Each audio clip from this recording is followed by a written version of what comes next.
अगर घुटनों में दर्द है, कट-कट की आवाज़ आती है, सूजन है या अंदर की ग्रीसिंग खत्म होने लगी है और आपको उठने-बैठने में बहुत दर्द होता है, चलने-फिरने में भी समस्या होती है, अगर खड़े हो गए तो बैठा नहीं जा रहा है, बैठ गए तो खड़ा नहीं हुआ जा रहा है। तो आज की वीडियो आपके लिए बहुत महत्वपूर्ण है क्योंकि आज मैं आपको एक बहुत ही साधारण सा और घरेलू उपाय बताने जा रही हूँ, जिसके इस्तेमाल से, जिसके प्रयोग से आपके घुटनों की सारी समस्याएँ खत्म हो जाएँगी। आपके घुटने की मोबिलिटी बढ़ेगी, आपको उठने-बैठने में कोई परेशानी नहीं होगी और आप आराम से चल फिर भी सकेंगी। तो आज मैं देखिए घुटने का दर्द आजकल एक बहुत ही सामान्य सी समस्या हो गई है। पहले होता था कि बड़े बूढ़े लोग हैं, बुजुर्ग हो गए हैं, तो घुटनों में दर्द रहने लगा है। लेकिन आजकल बुजुर्गों को तो छोड़िए, काफ़ी बुजुर्ग स्वस्थ भी मिल जाएँगे, लेकिन छोटी उम्र में ही घुटनों के दर्द शुरू हो जाते हैं। 30-35 साल की उम्र आते-आता कितने लोगों को सुना है कि घुटने में बहुत दर्द है, चलने-फिरने में बहुत परेशानी है। तो देखिए जब घुटने में दर्द होता है और घुटने से कट-कट की आवाज़ आती है, तो रोज़ाना के हमारे कार्यों में व्यवधान पड़ने लगता है। हम कितने दिन आराम करेंगे और कितने दिन दूसरों से काम करवाएँगे। अपने भी काम होते हैं तो अपने काम में भी व्यवधान आता है। इसलिए हमारे घुटने तो पूर्णतया स्वस्थ होने ही चाहिए। तो घुटनों को स्वस्थ रखने के लिए हम क्या करें? लोग तरह-तरह की दवाइयाँ खाते हैं, जड़ी-बूटियों का प्रयोग करते हैं, बहुत-बहुत तरह की चीज़ों का इस्तेमाल करते रहते हैं, लेकिन घुटने के दर्द में आराम नहीं मिलता है। तो आज मैं आपको जो बताने जा रही हूँ, वो बहुत ही साधारण सा और मामूली सी चीज़ है। आपको क्या करना है, आपको लेनी है 4-5 चीज़ें। उसमें जो मुख्य इंग्रीडिएंट्स हैं, वो मैं आपको बता रही हूँ, आप उसको नोट कर लें। सबसे पहले लेना है हमें एलोवेरा की पूरी स्टिक।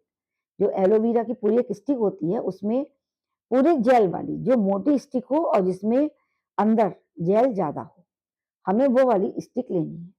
उस स्टिक के साथ क्या करना है हमें, उस स्टिक को हमें बीच में से चीर के उसका किसी स्पून से या किसी चीज़ से उसका पूरा नाइफ से गूदा निकाल लेना है। हमें छिलके का इस्तेमाल नहीं करना है, हमें अंदर का सारा गूदा लेना है। उसके साथ आपको लेनी है 5-6 लहसुन की कलियाँ, ऐसे ही ले लें, उनको छीलने की ज़रूरत नहीं है। उसके साथ आपको लेना है कम से कम 2 से 3 इंच का अदरक का टुकड़ा। और उसमें आपको डालनी है कम से कम 2 चम्मच अजवाइन और 2-4 लौंग। अब इस सारे सामान को आप अच्छी तरीके से मिक्सी में पीस लें। इसमें आपको कुछ भी नहीं करना है।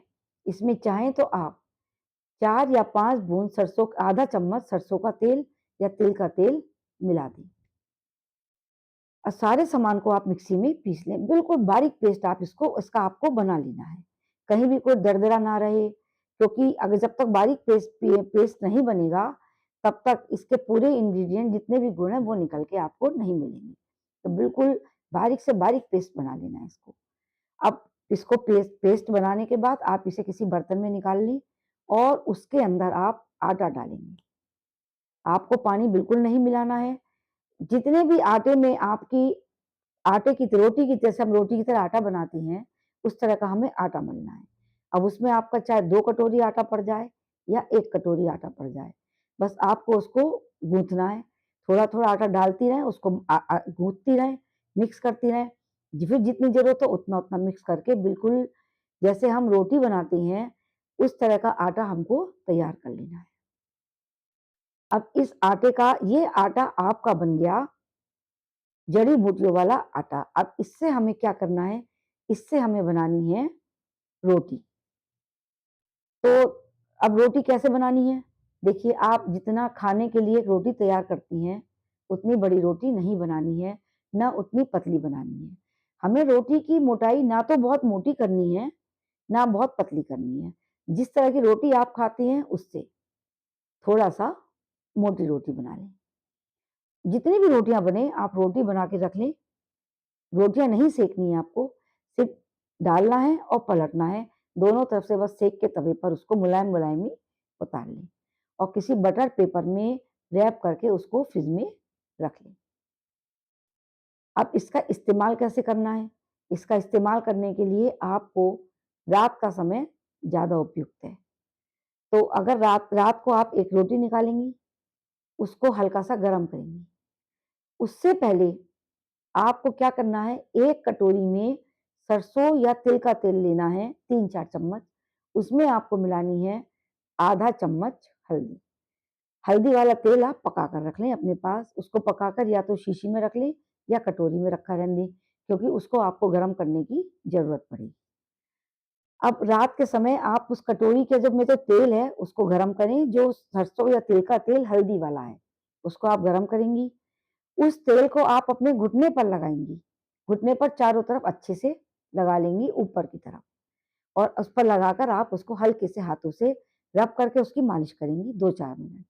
मालिश करने के बाद जो रोटी है आपके पास, 1 रोटी लेंगी, उसको गरम करेंगी और गरम करने के बाद उसको अपने घुटने पर रखकर उस पर आप एक मोटा-सा कपड़ा बाँध देंगी। कोई भी बैंडेज ले लें, कोई पुराना कपड़ा ले लें कि थोड़ा-सा मोटा हो कि रोटी की जो गर्माहट है वो कुछ टाइम तक बनी रहे और उसको आप बाँधकर पूरी रात के लिए छोड़ दें। उसको ऐसे बाँधें, थोड़ी पट्टी चौड़ी लें और ऐसे बाँधें कि रात को वो रोटी आपके घुटनों से ना खिसके। आप बस इसको बाँध के रखें। आप पहले दिन में ही इसका फ़र्क देखेंगी कि आप सुबह-सुबह जब उठेंगी, तो आपके घुटनों में आपको बहुत आराम महसूस देगा, घुटनों में दर्द भी कम होगा। देखिए, कोई भी चीज़ है, अगर आपके घुटनों में दर्द ज़्यादा है, तो आप सोचें कि कोई पेन किलर की गोली तो हमने खाई नहीं, कि एक गोली खाई और घुटनों का दर्द या शरीर का दर्द हमारा खत्म हो गया, क्योंकि उसमें केमिकल्स होते हैं और वो शरीर के लिए बहुत ज़्यादा हार्मफुल है। लेकिन इसका अगर आप नियमित प्रयोग करने लगेंगी तो धीरे-धीरे आपके घुटने बिल्कुल ठीक होने लगेंगे।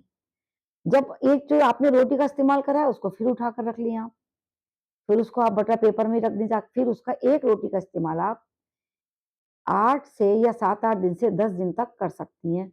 जब वो रोटी आपकी बिल्कुल कड़क हो जाए और घुटनों पर लगाने के लायक ना रहे, तो उसको आप फेंक दें और दूसरी रोटी का इस्तेमाल कर लें। या 1 रोटी का 5 दिन इस्तेमाल कर लें, उसको फेंक दें, उसके बाद दूसरी रोटी का इस्तेमाल कर लें। इस तरीके से आप एक बार में अगर आपने 3 या 4 रोटी बना ली हैं, तो कम से कम आपका 1 महीने के लिए तैयार हो जाएँगी आपकी रोटियाँ और 1 महीने तक आप उन रोटियों का इस्तेमाल करके अपने घुटनों की सिकाई करिए। तो यह एक बहुत ही रामबाण इलाज है।